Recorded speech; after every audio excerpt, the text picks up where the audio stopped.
OODAcast, informing your decisions with intelligence, analysis, and insight. Brought to you by the team at OODAloop.com. Hello, Brad. Welcome to our OODAcast. Oh, I like being here. Thank you for having me.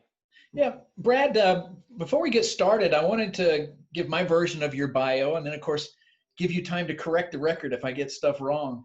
I was going to say, I'm so excited for your version, but just make me sound even more excited as a person. Yeah, you are a creator is the way I would put it. You're creative and you create things that are compelling and interesting. You're a storyteller. You have written works of fiction that are incredible page turners, thrillers with the drama that we like to read. And frequently you weave history into your fiction. And I want to talk about some of those that were really exciting to me. You're also a nonfiction writer where you have written about history and done that in a way that pulls people into history and makes the people of old real and brings lessons forward. And I want to talk about a couple of those books too. And you've also written nonfiction biographies, including a wonderful series for kids that I want to talk about. And I don't need to correct that record. I think that's a good record. Before we get into it, though, I always like asking people the kind of foundational question. What started you along this path of a writer and creator? Bob, it started in ninth grade for me, and I really can credit it back to my ninth grade English teacher of all people, a woman named Sheila Spicer. And she changed my life with 3 words. She said to me, "You can write." And I was like, Okay. Well, everyone can write. Right. And she said, no, you know what you're doing. She tried to put me in the honors class. I had some sort of conflict. She said, here's what we're going to do. You're going to sit in the corner for the entire year. Ignore everything I do on that blackboard. Ignore every homework assignment I give. You're going to do the honors work instead. And what she was really saying was, you're going to thank me later. And sure enough, a decade later, I went to her classroom when my first book came out. I knocked on the door. She said, "Can I help you?" I said, "My name is Brad Meltzer. I wrote this book and it's for you." And she starts crying. And I said, "Why are you crying?" She said, "I was going to retire this year because I didn't think I was having an impact anymore." And I said, "Are you kidding me? You have 30 students. We have 1 teacher." And so that was really where I got the bug. We all have that first person who tells us we're good at something. And for me, it was an English teacher of all people who really put that bug in my head.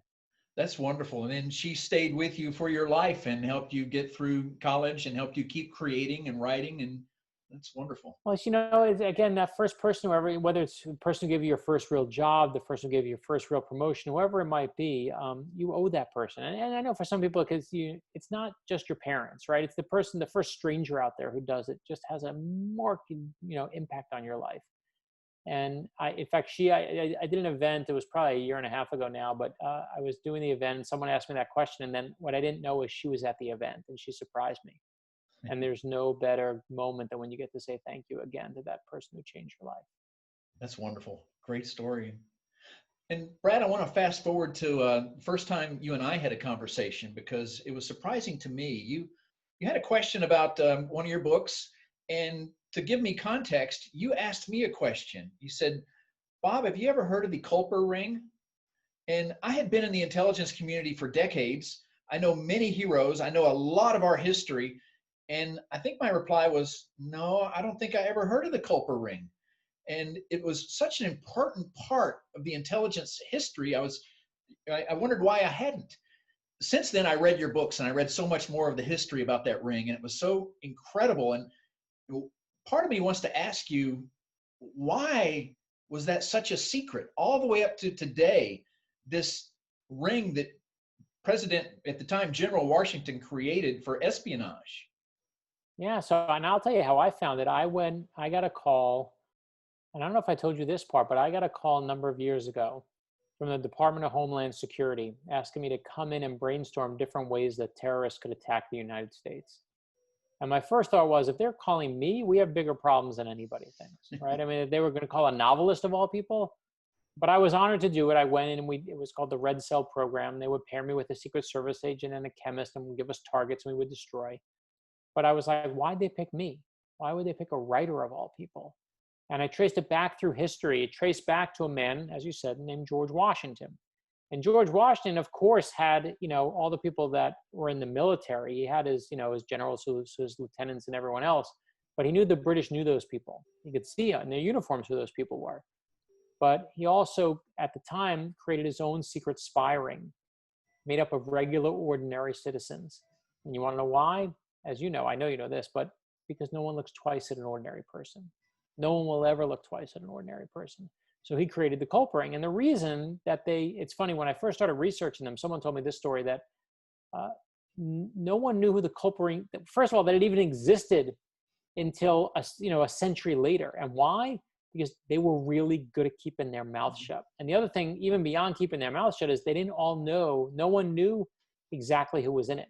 So maybe the head person knew everyone, but everyone just knew one other member.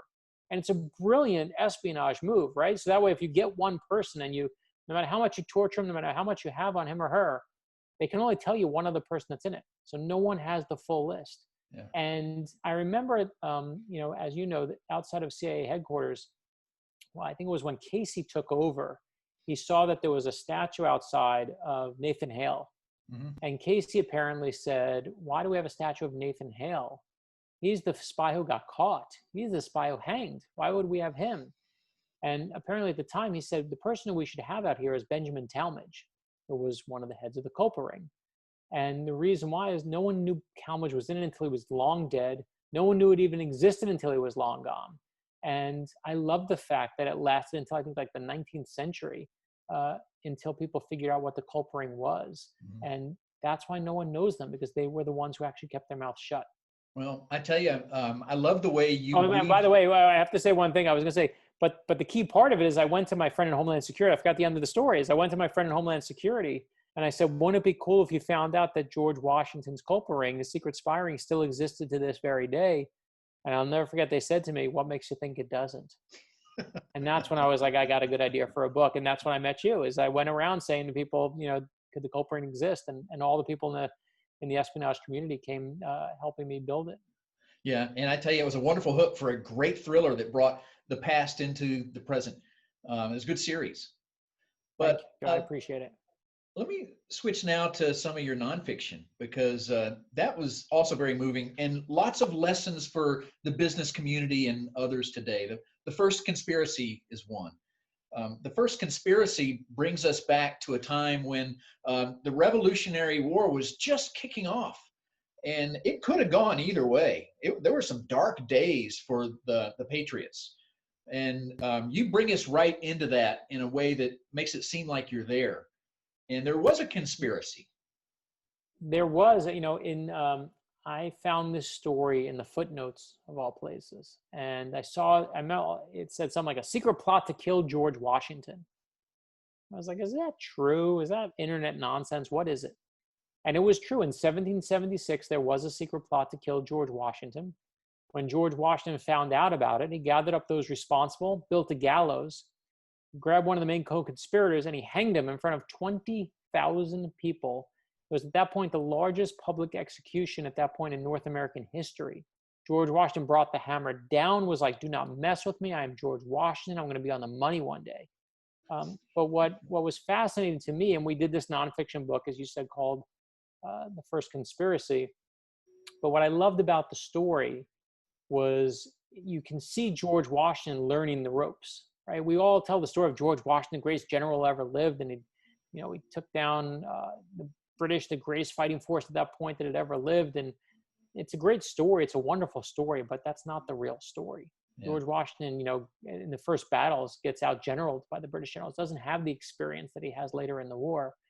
And one of the things he realizes as this is happening, as he hears about this plot, is he knows that he has a great offense. He's building this military that he's, trying to make this ragtag group into something that's cohesive. But what he learns because of the secret plot is he also needs great defense.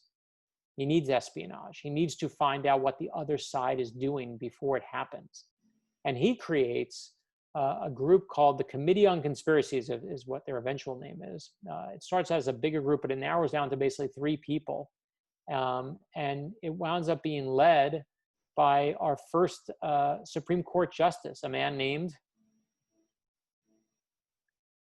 Come on, you got to get I don't know. Anyway, basically, I'll skip apart the story, but what I love about it is that you see in this plot and in this Committee on Conspiracies is that George Washington starts basically building what becomes America's first counterintelligence agency. They are slowly, little by little, kicking in doors, taking people out, trying to find out what happened. And, that is the first counterintelligence movement. Yeah, that one we thing have. that became clear as I read that book was that good people can be tempted to do bad things. There were people in his inner circle, his guard, that were tempted to become part of this conspiracy. Yeah, no, that's George Washington had his own private bodyguards. There was no Secret Service back then. And he had what they called the General's Guard, what they called, but what they were eventually known as is the lifeguards. And they were the ones, because part of their job was to guard George Washington's life. And one of the things that you see happen is, as you said, a couple of the guards switched sides, because it wasn't so clear we were going to win the war. And when you had some of these guards that George Washington handpicked himself, he said to all of his troops, he said to all of his top military people, give me 3 of your best men. And he got them from all different regiments. And then he handpicked about 50 of them that became the lifeguards. But guess what happened is suddenly they started to realize, wait, we may lose this battle. The British may be the ones who win, and no one wants to be on the losing side.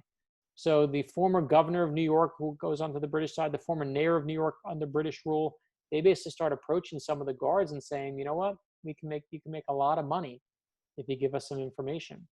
Yeah, there are lessons for today in this. There's I mean, that's a lesson of espionage, right? It's just, if you have an opportunity, you can change everything. Right. I want to keep moving because there's also this incredible work you did around Lincoln in the Lincoln conspiracy. Very surprising to me. That too was a page turner, a thriller that you just can't put down, but it's all based on truth. It's historical, helpful truth. And it was a page turner for me because this is a part of Lincoln that I never knew. You guys showed a real human being there instead of this a picture of Lincoln that I always had in my head, for one. And also you painted the acts around him in a way that just made it more real. Like, history is not just this connection of disjointed things that form a linear event. This could have gone a different way. I mean, he could have been killed. And if it wasn't for these other people like Pinkerton, another no one's talking about them. Yeah, I mean, you're 100% right. I mean, and that's what again, like in the first book, in the first conspiracy, we did George Washington and we did John Jay, again, the first Supreme Court Justice. Sorry to quiz you on that. I can't help myself. It's just the history nerd in me. Because I know you and I had spoken about him at one point. And so what we wanted to do is take that kind of similar story and see, oh my gosh, how else? This is not a novel idea. It happens again to Abraham Lincoln. Abraham Lincoln, we all know the story of how Abraham Lincoln is eventually killed at Ford's Theater, but this was the story of a plot to kill Abraham Lincoln at the start of his presidency. Because in order to be sworn in as the 16th president, Abraham Lincoln had to take a train ride from his hometown in Springfield, Illinois, to go to Washington, D.C., where he'd raise his right hand and be sworn in. But the only way to get there back then is you had to go through Baltimore. And Maryland at the time was a slave state. So the plot to kill him was very simple. A secret society planned to murder Abraham Lincoln as he came through Baltimore and ended his presidency before it even began. And as you said, we all know the story of Abraham Lincoln, right? The guy who wins the Civil War, the Emancipation Proclamation, frees the slaves, arguably the greatest president we've ever had. That's the end of his story. Mm-hmm. What I love is when you read the Lincoln conspiracy, is that you see him at the beginning of his story. You see Abraham Lincoln, you know what Abraham Lincoln's doing when he finds out he's going to be the nominee for the presidency? He's in an alleyway playing handball.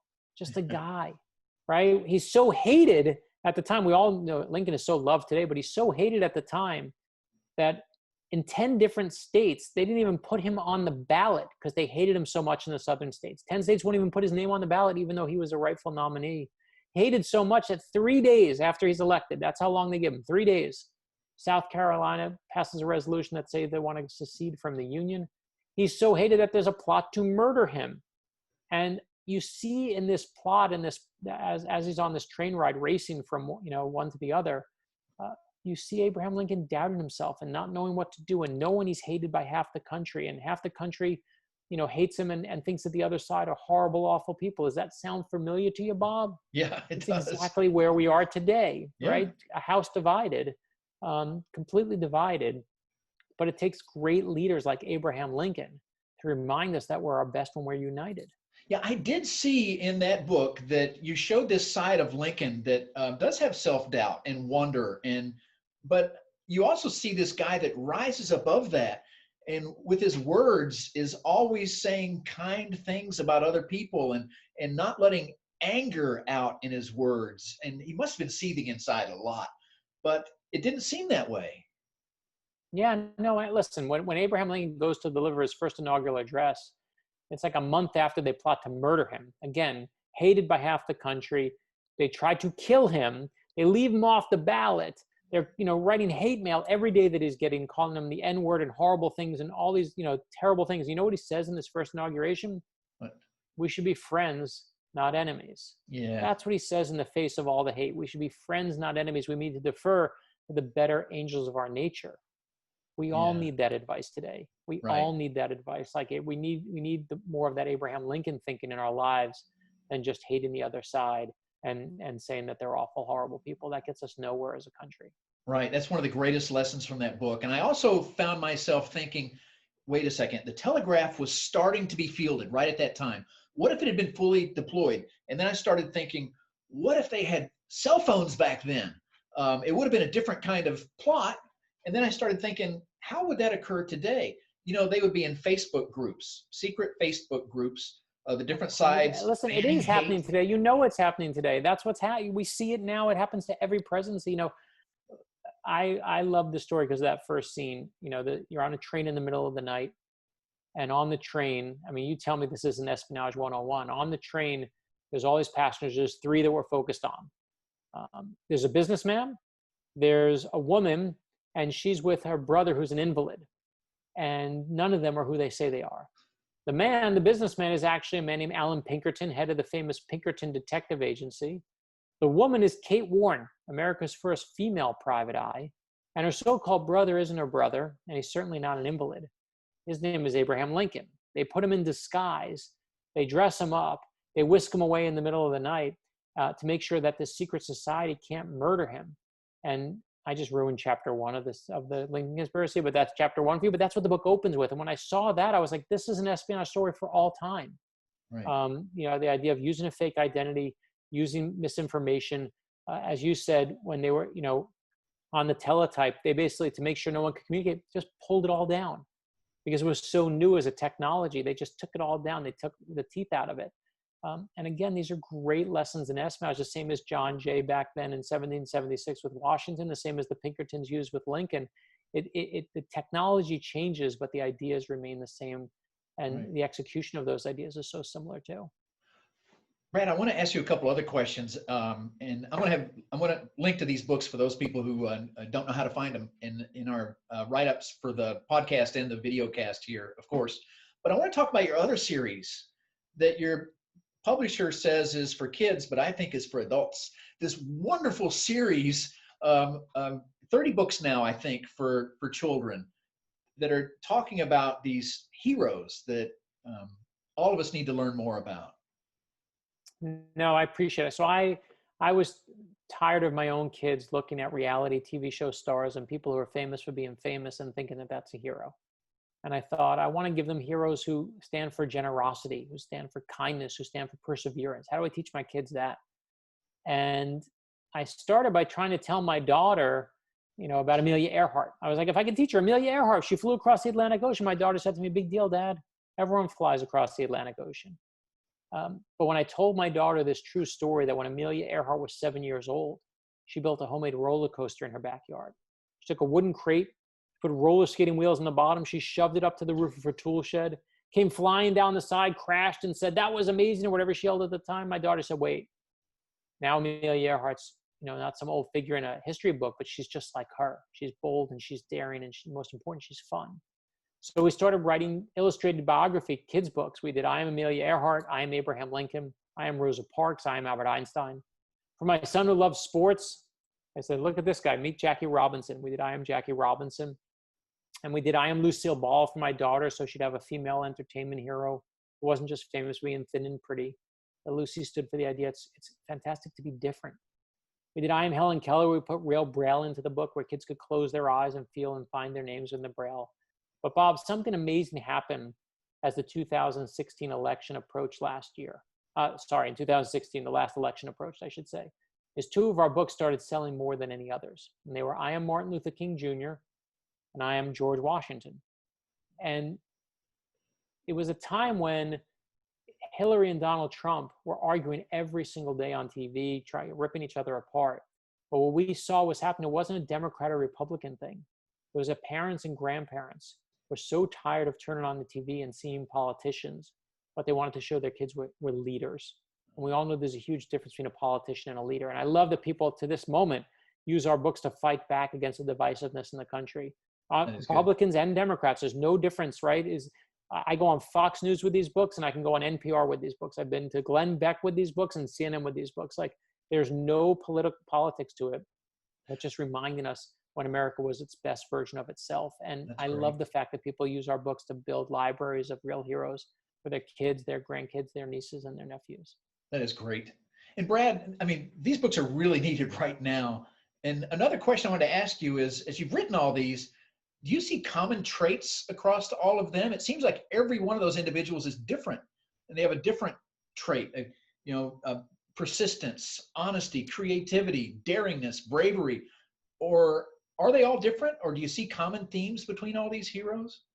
You know, the series, everyone calls it the I Am series, but the real title of it is it's my core belief. I believe ordinary people change the world. I don't care where you went to school or how much money you make. That's nonsense to me. I believe in regular people and their ability to affect change in this world. And it's why I believe in a 7-year-old girl named Amelia Earhart or a 10-year-old boy named Abraham Lincoln. You always see them when they're little kids and then you see them get older. And that's why we call it the Ordinary People Change the World series. But the trait that I see beyond them all being ordinary, it's the trait that's so important to teach your grandkids and teach your kids, is they all fail. Every single one of them, no matter what they achieve, they all fail. Abraham Lincoln loses 8 elections. Amelia Earhart's first thing crashes, right? I mean, George Washington loses his first election. We always show you their failures. Jackie Robinson doesn't do well in his first at bat. You know, it takes the ones after that. One of my favorite ones we did I Am Neil Armstrong. And Neil Armstrong never used the word I, he used the word we. We did this, we accomplished it. And he wasn't just talking about his fellow astronauts. He meant the scientists, he meant the people who sewed the spacesuit together, the mathematicians who did the calculations. Remember, humility was a great American value? We lost that. We need to bring that back again. But the moment that I love about Neil Armstrong is when you see him and he's 11 years old. He used to love climbing trees in his backyard. He's climbing this tree and he grabs a dead branch and the branch snaps and he falls and lands on his back. But the most important thing he does is he gets back up again. You don't get to take the giant leap for all mankind until you take the thousands of little steps and get back up and see that failure. That's how you learn to fly. See, Brad, that's why I think this is a series for adults too, because that's a great lesson for me. And it's one I'm really going to take on board. And I think all of us need more of this.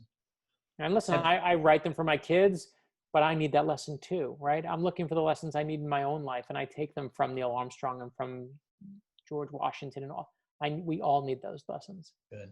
And Brad, I want to ask, because I take lessons from you too, and you may have already given me the answer to this, but maybe I just want to ask it a different way. And that is, we're all under a lot of stress right now. There's this global pandemic. It's had huge impacts on the economy. Many people out of work. Businesses are under stress and pressure. We're telling a lot of our listeners and readers that, you need to do what you can to restart the economy, hire more people. And that's one of the ways out of this. But it's so much stress and pressure right now. And I wanted to ask you for any advice you may have for us as we try to, all of us, the big we, restart the economy and get things moving again. Yeah, listen, I think and I appreciate you asking that. I mean, I look at, pick anyone, any hero that's behind me. I mean, I'll think of one here. The first one that comes to mind, one of our newest books is we did, I was going to tell you the Walt Disney story, but I actually got a better one. The last book we just did is I Am Leonardo da Vinci. Okay, so Disney, I'll tell you two. So Walt Disney, you know why we got Mickey Mouse? He came up with the idea for a cartoon mouse called a Mortimer mouse. And it's his wife who says, Mortimer, that's a horrible name. And she says, well, what do you think we should call it? And she says, Mickey. That's how the world gets Mickey Mouse. Walt Disney's first company is a failure. He goes bankrupt. He's sleeping in a bus station. Mickey, his first cartoon, isn't a great success. It's not until it goes on that it takes off. And again, the same thing for Leonardo da Vinci. Leonardo da Vinci invents a tank. He invents scuba gear made of leather. He invents a parachute, even though there's no planes. He invents all these things, and every single one of them, Bob, they all fail. Every single one. And then technology takes over, and eventually, centuries later, they all work. But I tell you those two stories because to me, that's the way out. There is no big dream unless you dream big. So you have to take that failure. You have to get back up again. You have to know that even if we're knocked down now, that as long as you're willing to get back up again, as long as you're willing to try it, that's how Mortimer becomes Mickey. That's how the fake flying machine becomes the real one. We are all have that potential to be Renaissance men and women. But the first thing you got to change is right here, right? It's you got to change your way of thinking. Great. Brad, thanks for that. And thanks for this time. I really appreciate it. So good to be back. And let me say publicly, because I always say it to you privately, but I need to say publicly, you've helped me with so many books every time I need technology research. So thank you for believing in me too, and for always helping me make me look like I know far more about technology than I really do. Well, thanks for saying that, Brad. Great to see you. All right. Thank you. Thanks for listening to this OODA Loop production. For the latest analysis on cybersecurity, technology, and global risks, please visit www.oodaloop.com.